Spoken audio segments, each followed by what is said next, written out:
So the question, of course, is where do you start on such a vast topic? I hadn't been planning to make a video on this topic so early in my channel, but I came across a video a few weeks ago from a YouTuber who made a video about the 8 cognitive functions. And they said, yeah, they see the first 4 and those make up your ego, but they didn't believe that there was the other 4 functions were hanging out somewhere in your unconscious.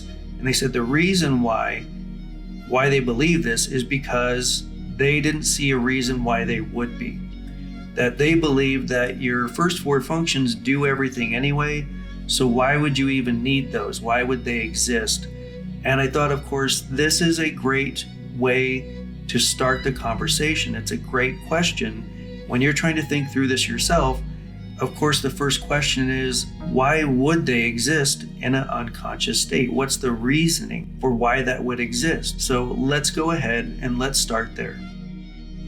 So to begin to have a conversation about this, we need to talk about the yin-yang axis, because this fundamentally helps us understand why there would be a mirror side to our functions. And to put that in a more psychological version, you also have a waking state and a dream state. And this is where we can start to see that relationship between the conscious and the unconscious. And what I want to point out about these is that your waking state is your conscious state, and your dream state is your unconscious state.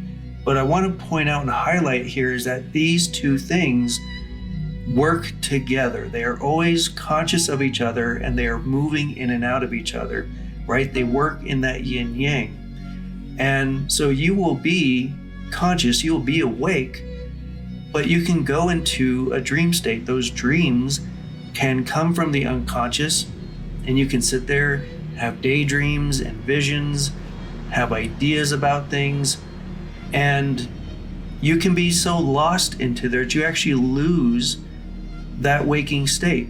You know, and somebody will come and tap you on the shoulder and you jump, because you were just completely lost in it. You had given way into the unconscious, the dream state.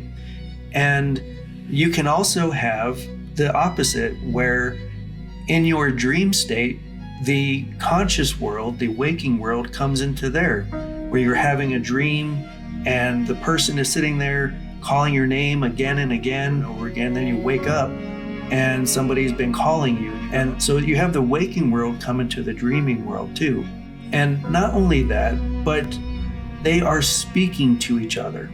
And in those, they are different languages, yet they are trying to communicate to each other to understand and have a more holistic picture of those two realms and putting them together. And that makes up your psyche, that makes up your whole being, your ego, and what is happening underneath. So whenever we have those two sides trying to communicate, and they have issues translating for each other what is happening on each side, and why you can have such crazy dreams, but yet they mean something. And I think they're trying to translate to you what they think is happening. So let's give an example of that.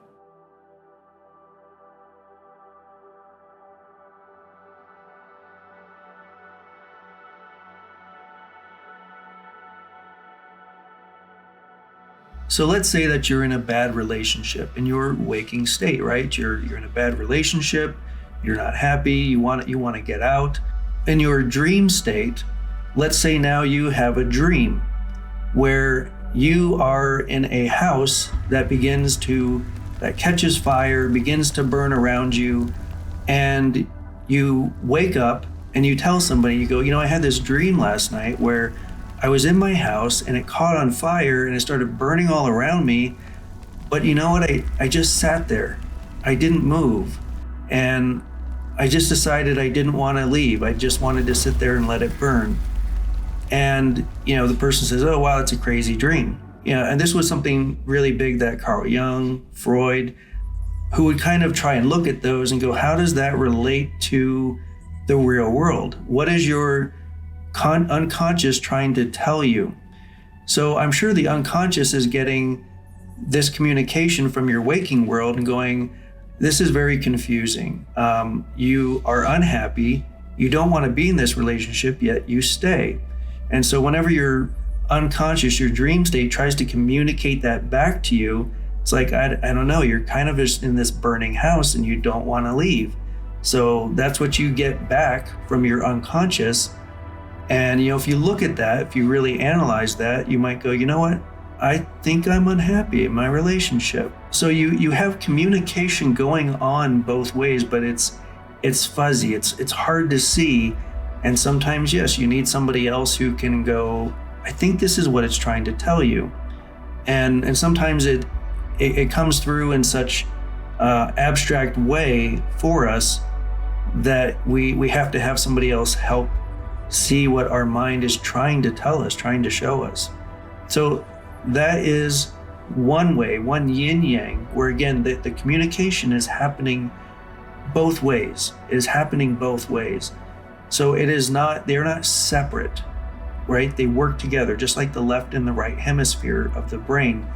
They are separate, but they work together. They create a spin among each other where they talk to each other. They have to be in unison and work together to understand both worlds, both sides. And let's get into a more real world scenario. So I understand that was still a little bit in the abstract. So let's talk about that in a real scenario that you can see in real time.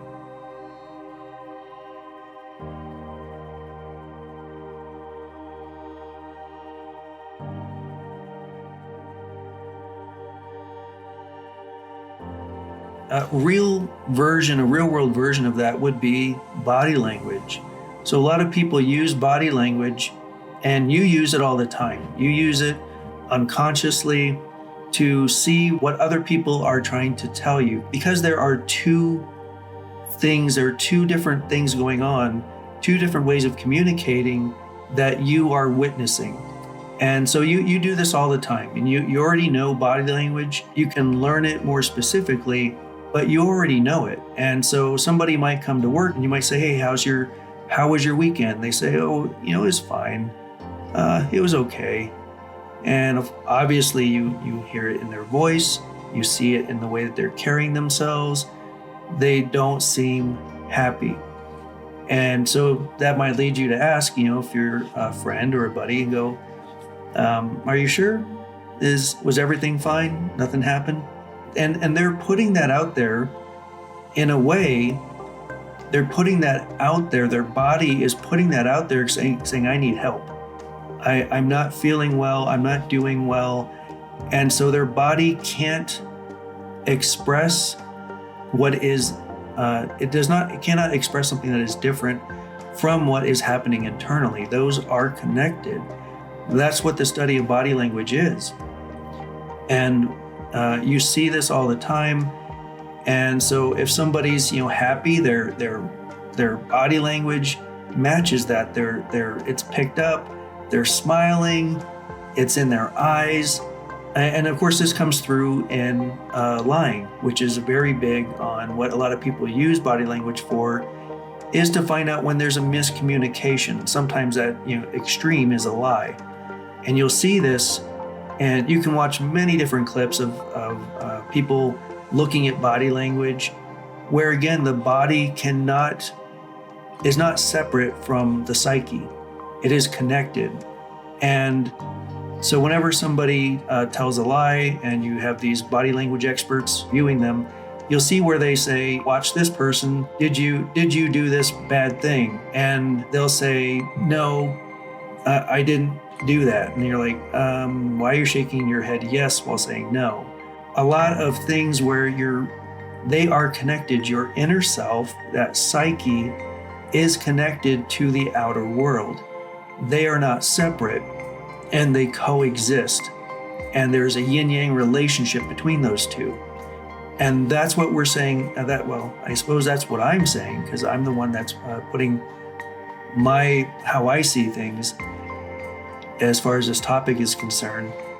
and why I see them as not only something that is valid, but something that has to be there. If there is a conscious state of four functions, there has to be an unconscious state of the other four functions. There has to be a mirror. Those have to exist. And that's why you have to include those, because they comprise the entirety of something. They are the opposites that make up a whole, and you have to have both sides. So let's go ahead and let's say that you agree with me on that. And you say, okay, you talked me into it. There's a yin-yang relationship. So if there's a conscious state of four functions, then there has to be an unconscious state of the mirror of that, the other four functions. So how does that manifest? How do we see that? And why would that be? If we assume that that is real, why would they exist like that? And I think that that is a worthy question, and that's what we're going to answer next.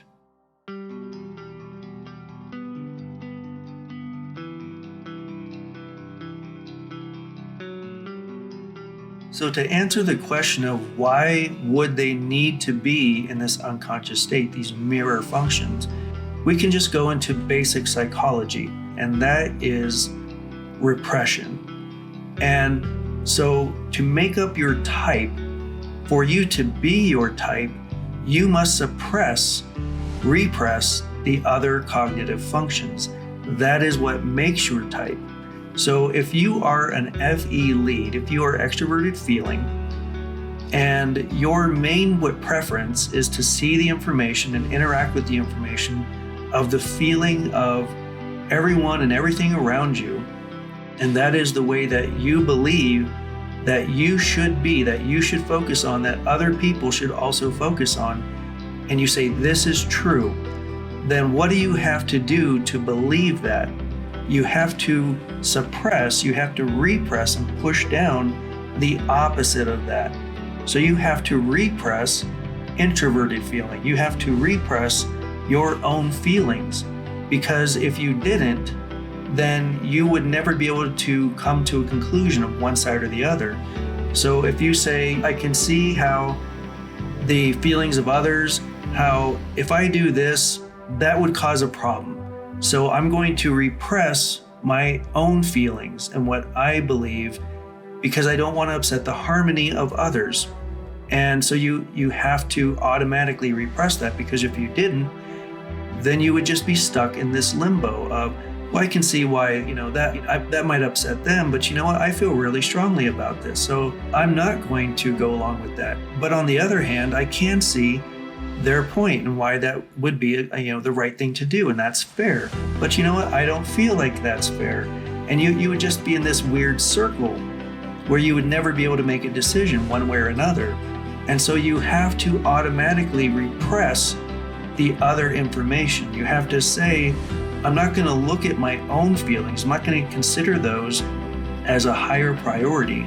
I'm actually going to push those away. I'm going to push that down, not look at it, because this is my preference. This is where my ego sits, and what I believe is the right information. And of course, that causes problems within that type. So let's discuss that. What kind of problems does that cause, and how does that manifest when you repress those other cognitive functions?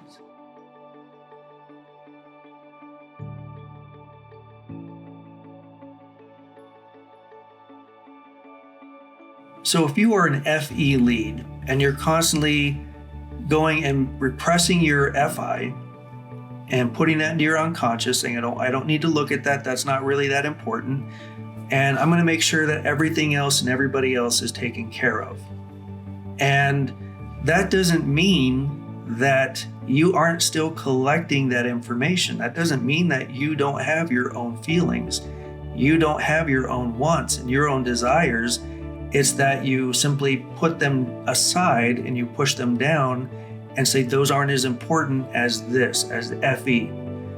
Now, that doesn't mean that those aren't things that you're that you're feeling, they aren't getting absorbed into your psyche, that they don't come out sometimes and go, but I really wanted to do that, and I'm really upset. But I'm going to do what I always do, and I'm going to push them down.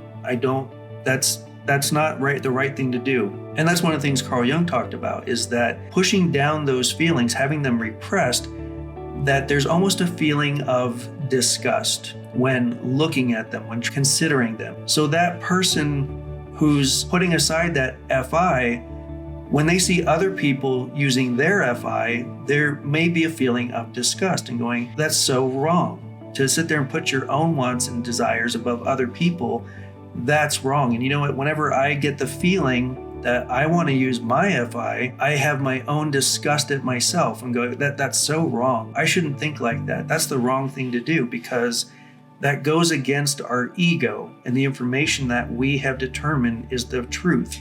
That's the right way to see the world.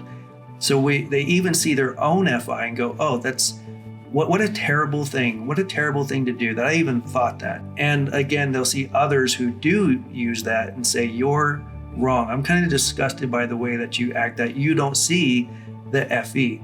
Now, that doesn't mean that FI is just kind of floating there very calmly, not collecting information.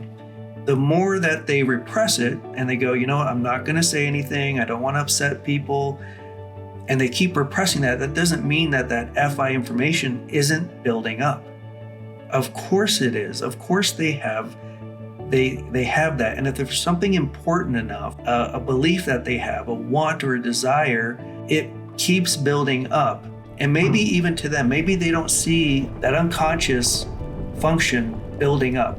They're so blind to it and push it away so much that they aren't looking at it, and it's building up. It is causing resentments, it is causing anger, and one day it finally bursts through and comes through from the unconscious into the conscious, and suddenly the person explodes and go, you know what?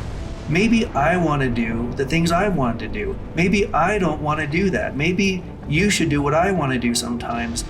And of course, the person who's on the receiving end of this is like, where is this coming from? You've never said anything, right? Because the person was shoving it down, repressing it. And so when it finally does explode, the person themselves might be surprised by how much they feel in that moment and how explosive it is. And they may be surprised that it's come out so big to them as well. And the person's like, where's this coming from? They're like, I've always felt this way. I've always wanted to say this. I just didn't. So those unconscious functions, they don't exist in a vacuum, right? They don't exist where they're not collecting information. They are simply being put down, being put aside, repressed, but they are still collecting information. And of course, those come up kind of like a dream, where sometimes they might have a thought and go, maybe you should do what you want. And again, it's up to that person to either look at that and say, you know what, that's important information. I do want to look at that. Or they'll repress it again and say, no, not now. It's not the right time. And keep going throughout their life in their regular way. So what's another way that we see these manifest? Let's look at another version of how those unconscious functions come into play in our life.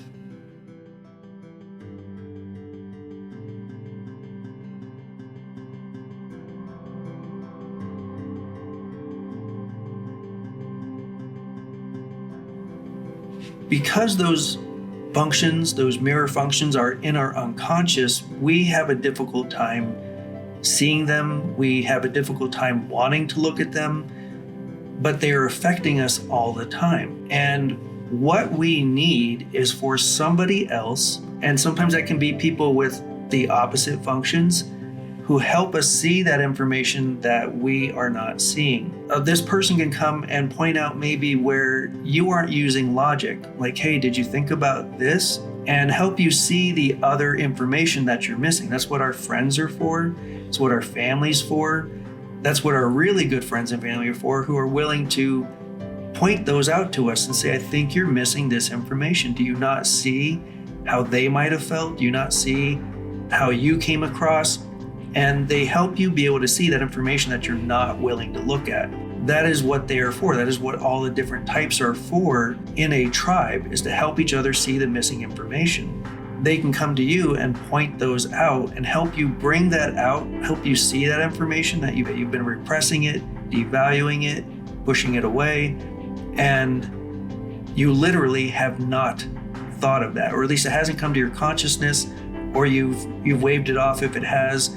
And that is what other people can help you see, is those unconscious things, how things are building up, how you're not doing your self-care. And that's why people go to therapists, right? And they go there, and that's what the therapist is there to do, is to go, what I'm hearing is that you're not quite paying attention to this, and that's causing you problems. I can see it, everything you say. This keeps on being this running theme, and it seems like you're not paying attention to that information, and it's causing you problems. You really need to focus on that. Let me kind of help lead you through how you can look at your own feelings. And again, that person's going to need help, because automatically because it's in their unconscious, they're going to feel maybe some disgust towards it, and they're saying, no, I can't do that. I could never do that. And they have to be talked through that process of understanding that those things that they repress, they need to take those out and look at that information. They need to really evaluate it and understand that sometimes they do need to do that. And that's a part of conscious growth. That's a part of maturity. And that is needed. So to say that there are only conscious functions and those can do everything, that's your ego talking. That's part of the problem. And that's what so many people believe, and why it causes them so many problems, is they're not willing to look at those unconscious functions. But they come out, they burst out, and they affect us, and they affect other people because we're not willing to look at them. And whenever we finally do, it's usually this explosion that comes out of the unconscious. It's built up so much that the person finally almost has no choice to finally see it in themselves. And maybe that's an overreaction. Maybe they have that moment where they have that outburst, and then they go look at it after and go, I don't know why I did that. But now they can look at it. Now they have to look at it. It's reared its head, it's shown itself, and now they have to look at those in that conscious state. So as you can see, this is just a fascinating and endless topic. However, it is my belief that if we are going to agree, and like I said, every typology system does seem to agree on this part, that there are 4 cognitive functions that make up your ego and your conscious functions, then there has to be a mirror side of that, a mirror side of those functions in an unconscious state. They have to exist together. The laws of the universe say that there will be 2 opposite sides that work in conjunction that make up a whole. So that's my reasoning and why I believe this is a worthy theory that is worth your consideration, and that's how I came to it. So thank you very much. I hope that you got something out of it, and we'll see you in the next one.